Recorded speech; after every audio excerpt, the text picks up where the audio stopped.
Welcome to another episode of A Walk in the Park. My guest today is the talented Emilio Ferreira.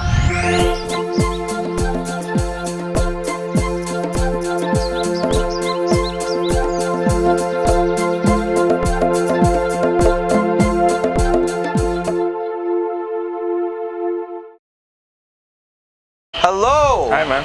How's it going? Good stuff? Not bad. Thank you for being on. Are you ready? I'm ready, man. To take a walk in the park? Of course. Alright, let's do this. You're in the theater industry. How do you go about not offending people? You get a script, you're asked to do something. Do you say, no, I can't do this because I'm afraid that somebody's gonna get mad at me? I guess that can go through your head. You should always be aware of what people are going through. You don't want to hurt anyone's feelings, or you don't want to make anyone feel attacked, because there are people going through legitimate things. But you have to understand that it is acting and it is art, and you must respect the script. But unless you're doing something that's completely against your values, and it's something that makes you channel a deep part of your past, and you don't want to get there when you're acting, you shouldn't do it, because you can really affect your mental health that way. So now, what happens? You wake up one day and you say, I want to be an entertainer? Is that... Well, when I was 8, my mom said, I'm going to sign you up for a theater camp. And I didn't say no right away. I was like, okay, cool. And I fell in love with it right away. And I stuck through that camp for a few years. And then she had a production, my director, throughout the year, which is more serious productions. And then I started to get more involved with theater. I started to do theater at my high school at John Rennie, where we went. What? Alumni. Actor studio. Yeah. And after meeting Teep and Huntley Addy, was on our show. Yes, I really liked that episode, by the way. Oh, thank you. I knew I wanted to study this professionally. I always thought I wanted to be an actor because I was doing film and stuff at a young age. Do you get anybody that says, oh, acting's not a real profession? Like, oh, you're going into Asia, going into acting, good luck finding a job. Oh, I've heard that a few times. Oh, yeah. Yeah. People say that not because they don't like actors as people, but they believe it's a very unsustainable job. And look, I guess they can be right at times, but it's sustainable if you're determined and if you believe in yourself. And if it takes a while to find a job, it doesn't make it any less of a career. So people like engineers, people like lawyers, people like scientists, people studying those things, they'll look down upon acting sometimes, not all of them. And I respect those people a lot. Our society would be nothing without them, I find. But when those people want to relax, when those people want to take a break from their work, what do? They go to plays, they watch movies, they watch their shows on TV, and listen to music, because a lot of people bash music artists for the same reasons. And I find if the world lost artists for a week, everyone would lose their minds. All right. It's a very serious study too. Yeah. And it's very draining, emotionally and physically. Is it a pretty person's kind of job? Because a lot of people are in the industry are pretty. Can't say you're not pretty. Thanks. I understand what you're asking here, but I don't think that you need to be necessarily good looking to make it. But it helps. It can help, right. It's good to keep yourself sharp, to keep yourself clean, to keep yourself presentable, because honestly 50% of getting the job is how you present yourself and who you know and how you act with people, because nobody wants to work with someone who's kind of a jerk. So, but on looks, when it comes to looks, I find if you look a certain way, you can be trapped in a typecast. Say you're like a heavier fellow, or you look older, you're always going to be stuck in a typecast who's like a father or a criminal or something. But the real challenge as an actor is to be so good, as good as you can, and to have such a wide variety of skill sets that your talent outweighs your look and your typecast. Oh, there you go. So there's hope for me. No. Okay. You're single. I am. Are you the kind of person that would rather remain single, or do you want kind of a relationship? I'm not seeking a relationship. I don't believe in jumping into relationships unless you see yourself committed to this person. So you want to around? I mean, I don't want to just hop door to door on a daily basis. If I find someone I like spending time with and I see a girl that I'm physically attracted to, then sure, I'll go for it. But I don't want to be too in the face. Are you one of those preachy people about like being single is fine, and there's gonna be posters of you saying it's okay to be single? Of course it's okay to be single. Being single, I'm going with the flow most of the time. Being single is definitely okay. I find it gives you a lot of time to focus on yourself. And I find a lot of people are jumping into relationships before they even like the person a lot. I believe I will only start dating a girl seriously if I'm like actually in love with them. And that's only happened once really. But Can I ask who? No, we're not gonna do that. But really, it's happened once. yeah, back in high school. Yeah, but it was high school. Nobody cares about, like, Well- is it really big? Is high school? Well, yeah, I find at the same time when you're single, you have a lot of time to focus on yourself. And I find if you're in a relationship, you should have just as much time to focus on yourself. So this whole you complete me thing is bull. You gotta be two complete people already. Well, I mean, if you're going through something and someone makes you feel good, then I guess they can complete you, but that's not really a good thing. If you live your whole life as a codependent person, you're never gonna truly know who you are.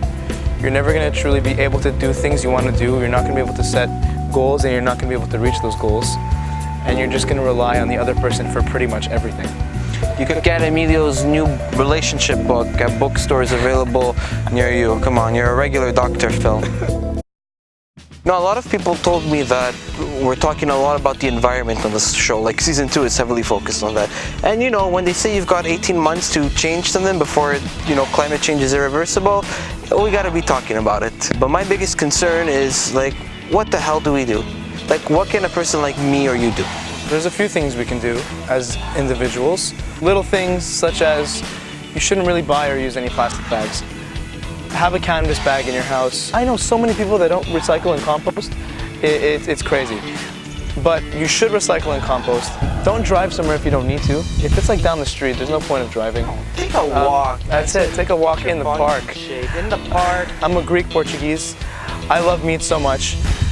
We should cut down on our red meat consumption because about a third of the planet's surface is covered by the livestock industry. 18% of anthropogenic greenhouse gas emissions come from the livestock industry, and that is huge.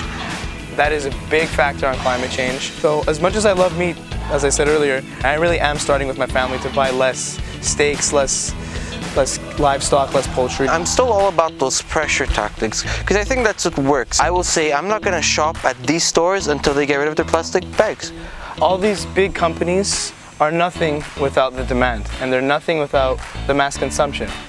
That's why I believe buying locally is probably the best thing you can do. Farmers markets, because carbon footprint from all these planes distributing all the foods and all the meats and everything we need for mass consumption, because people are very greedy, is such a large part of climate change as well. It's crazy because if everybody bought locally, there'd be slim to no carbon footprint. And everything tastes better. And you're not being poisoned. Everything tastes better. What's this initiative you're doing for the people who don't know about it? Oh, well, this initiative started, they just took a picture of a beach or a park, which was completely trashed, and then they cleaned it up and took a picture afterwards. What I'm trying to do is the same thing. I made a Facebook group, Trash Tag Montreal. I was in touch with a few political members, but communication started to part ways, and I'm going to start doing it just with friends. You're going to have your friends, but then you're going to just invite anybody to it. Anybody who wants to come. Okay, so you're going to stay tuned because we don't know exactly where it's going to happen. But it's going to start in the West Island, somewhere close, in close proximity, and then we're going to expand towards downtown and probably end up hitting Jerry Park eventually.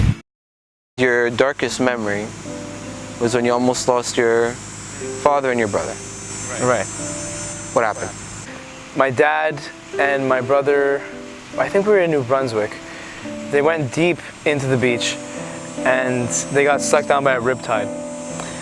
And my dad was holding my brother up and he ended up throwing him away from the riptide, and my dad was getting sucked underwater. He was there for about 2 minutes, I think, or longer. Lifeguards saw him. They came with a paddle boat or something, and they rescued him, and they said that if he was under for just a second longer, that he would have gone. So he's been a hero in my eyes since that day. At the time, when it happened, I didn't even know what was going on. So it wasn't so dark when it happened. More dark when I realized what happened when the years passed by. This was hidden from you because you only learned about it later? No, I didn't really understand what was going on so much because I was 5. But when I heard stories from my mom afterwards, I was like, oh, that's what happened. And like every time I think about it, it hits a different spot, you know? Because without them, my life would be completely different, especially my brother. So it's not my fondest memory. So people who complain about their parents, that must really like piss you off. Right. I never complained about my parents. Although my parents separated a long time ago for other personal reasons, they have been more than excellent to me, especially my mom, because she's been with me my whole life. She is honestly a super mom. She does everything. I try to help her when I can, but she doesn't even talk about how much work she does, and she always has a smile on her face. She has the best energy. All my friends meet her, and they always want to become better friends with her than me because she's so awesome. How old were you when they separated? 12. So that must have been like... Yeah, how do you even... It was hard at first, but I actually adapted quite easily. Yeah? I missed my dad at home. There was never any resentment, any like, No. I hate you guys for doing this to me. At first I was like, why are you removing like a quarter of the household? Like, this is horrible. But like, definitely for the best. So anybody that's going through this, what have you got to say to them? That it's not your fault, and that they're doing it for a reason beyond what you're feeling at the moment, and that they love you just as much as they did before they separated. I couldn't help but notice on Facebook a while back there was a video that surfaced of you on stage singing Chelito Lindo. Oh yeah. So here's what I'm thinking. We did it for Mona. Yo, this is the toughest instrument known to man. Well, you gotta keep the rhythm, but I think so.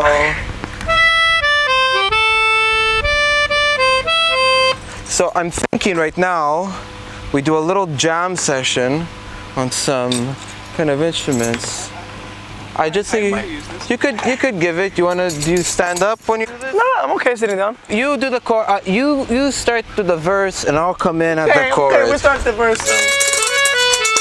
Okay. Vamos. C I'm not sharp. Spanish, okay? Good. So don't judge. Ese lunar que tiene cielito lindo junto a la boca, no se lo des a nadie, cielito lindo que a mí me toca. Ay, ay, ay, ay, canta y no llores, porque cantando se alegran, cielito lindo, los corazones.